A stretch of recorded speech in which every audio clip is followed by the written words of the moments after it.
Can you find it here? Namaste and welcome. I'm Nadja.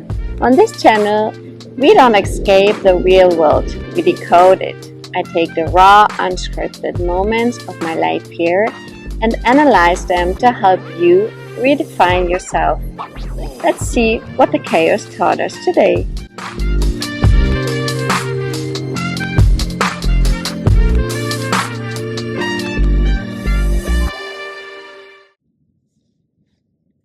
Namaste and welcome back. My name is Nadja. Welcome back to me, myself, and I as in India. As I mentioned, I'm going to tell you stories about what happens to me in India, what I experience, and what learnings we can take out of all those moments. And one story I would like to tell today, and I think it's an interesting one. Another day, a friend asked me, how much is actually enough? How much is enough to be happy, to survive, to have a good time? How much is enough in every aspect? And I thought about it and I told her the story that happened to me and happened to me recently. And here's the story. So if some of you might know, in India you have very long train rides. So you can take the plane and you can take the buses and then you can take the trains. And the trains are very long. Obviously you have short train rides, but you have also very long train rides. They can go from hours to days, and there's no limit to time spending in a train ride. Usually they're quite comfortable. They have beds depending on the different class you're booking. You have more beds or less beds, and it's always busy, you know.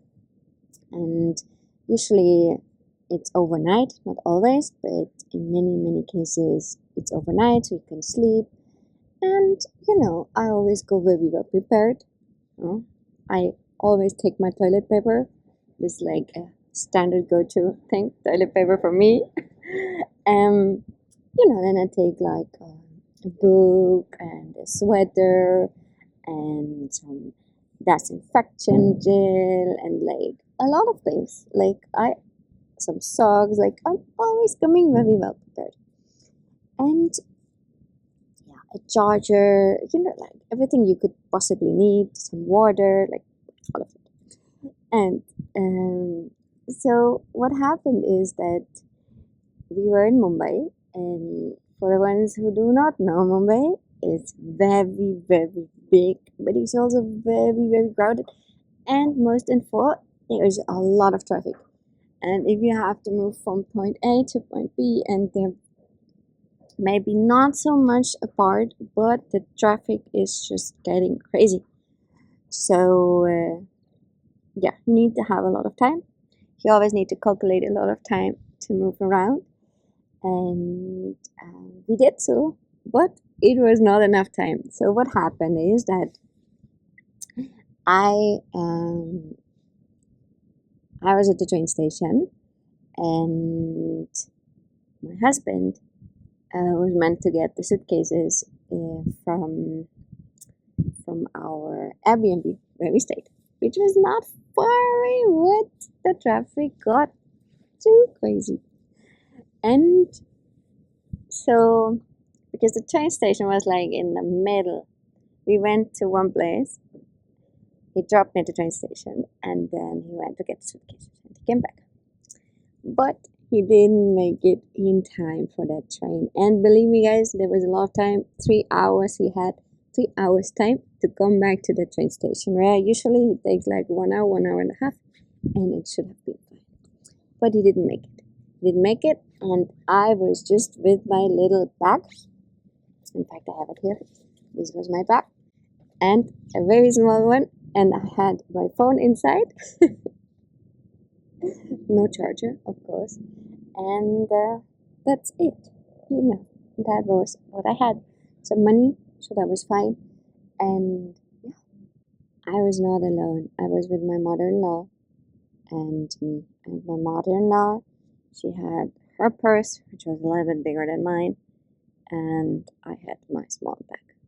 But we were in the same situation. We had no chargers, no nothing. We just had some money, and that was it. So we were waiting for my husband to come back with our suitcases and our stuff, but he didn't make it.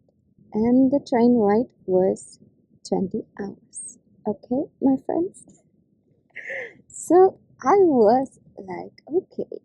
So when we wanted to go to the train station, when we wanted to move on, we decided to drop me and my mother-in-law at the train station, and my husband goes and gets the suitcases because the train station was like in the middle from like where we were, and then there was a train station, then was like our Airbnb. So we decided to do that, and yeah, we waited at that train station for a very long time, and as I mentioned, he had like 3 hours time to make it, but he did not make it. The train arrived, we decided to get on the train, the two of us, and he tried to figure out another ticket. Why? Because first of all, we booked those train tickets, but also because it's not so easy to get new tickets for right after, because so many people travel in train tickets. It's actually really hard to get spontaneous train tickets. You don't believe it, but many people travel in trains. So we entered that train, and I was like, okay, that is going to be interesting. First, I was really down. I'm very honest, I was really down because I was like, okay, my husband's somewhere, okay, I'm just here with my little bag, and I struggled. I had no toilet paper, very important for me. I have to say that I'm a strong defender of toilet paper. It's a whole different debate, but it's very important to me. And I was just devastated because that whole situation was a little bit too much for me, because I knew it is going to be a very long train ride, and I knew I'm always freezing in those trains, and I knew I didn't like, I had nothing, and I was just like, okay. But after a while, I was like, okay, Nadja, like relax, okay? You have like, you can buy food because there are constantly people coming and selling food, so you won't starve. And you can get water, there's constantly people coming water, and sometimes there's also toilet paper in the washrooms, okay? So I found that toilet paper, and we got the water, we got the food, and then it was just me and the train. Like you say, that was your mother-in-law, yes, but communication is language-wise a little bit difficult. So ultimately, it was me and the train ride. And actually, after the first struggles, it it was it was surprisingly good. And I was like, after those 20 hours, I was like, wow, like when we left the train, like usually when you leave those trains, you have like a suitcase you need to take under, like up from the bottom. You grab all your stuff and your bags. And when the train arrived, I was just like, I grabbed my bag and I was like, where's all the other stuff? But no, that was it, my bag. And it was just not more than this. And actually, I was completely fine.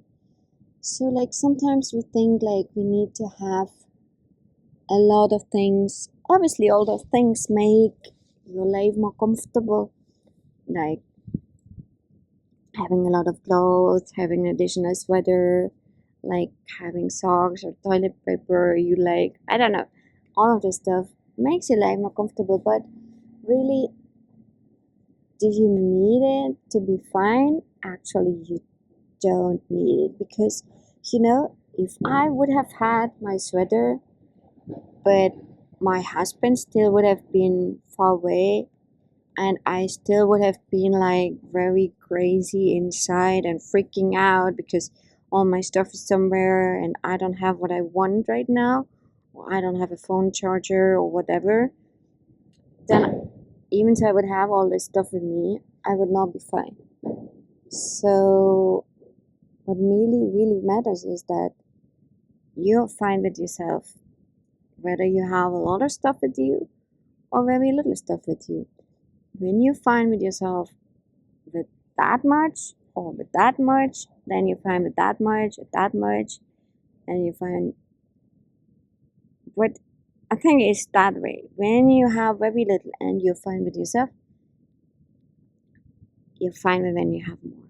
And once you learn to be fine with very little, when you have a lot and it comes back to little, you still will be fine because you are with yourself and you're fine with yourself. You can spend time with yourself, with your mind, because like my mind works a lot and reflects and analyzes. And if you can deal with yourself the best and you listen to yourself, then everything's fine.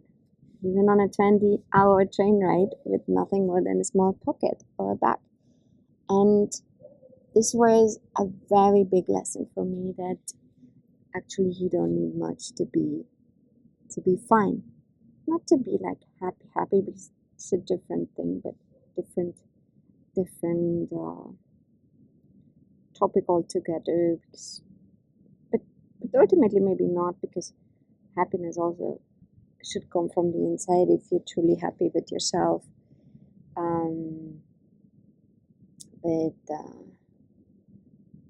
with who you are and what you do and how you look and with the situation, then no matter the circumstances, they can't knock you off. And then when you get something on top, you appreciate it, you acknowledge it, you are happy about it. But if you don't, then it's also fine, right? And I think one of the key lessons here is that I invite you all to just slow down a little bit and check how much you actually need to be fine, okay, and also sometimes we obtain things because we think it makes us happy, but actually it just covers a wound for a while until it opens again. So I just invite you guys the next time you do some impulsive shopping or you're very sad, just reflect on it and think like, why am I sad right now? And acknowledge this also. Acknowledge this feeling, acknowledge where it comes from, and get to know yourself a little bit better. The more you know about yourself, the more you find back to yourself.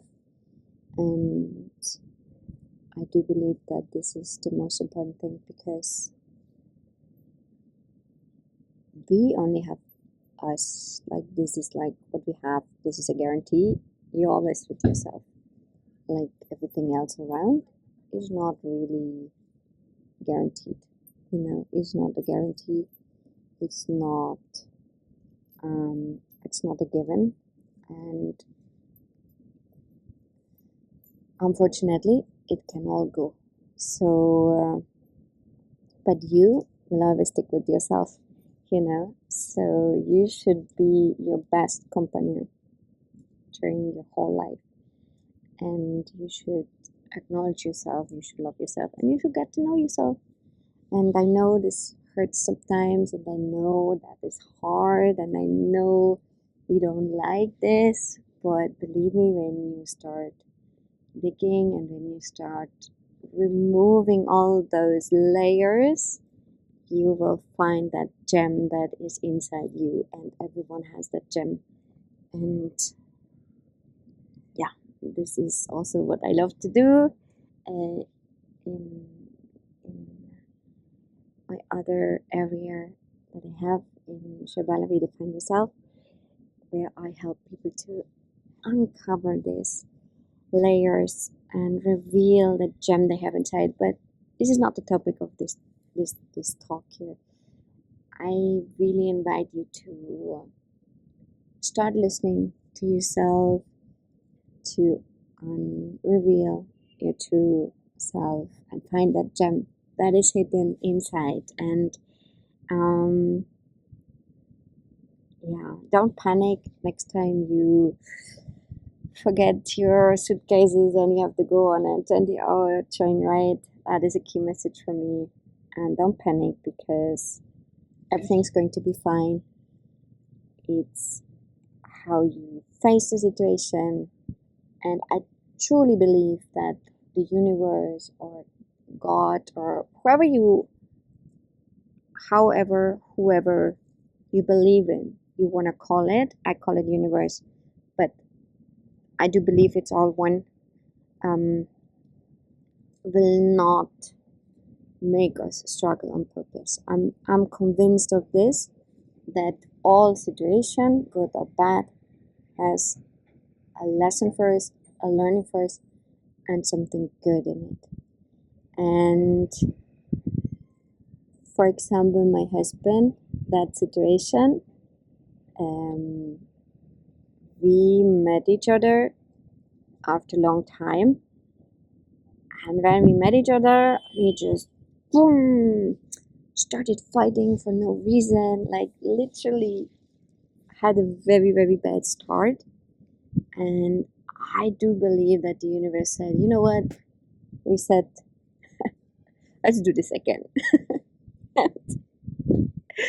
That's how it happened. Like, we had 20 hours to reflect on that, and when we met again, all was different. And it's just how you deal with situations, and take the lessons and the input for your life. And with that, I want to close the session. It's getting dark here, so I think I will record another day, another episode. Until then, namaste, take care, and thank you so much for listening. Bye.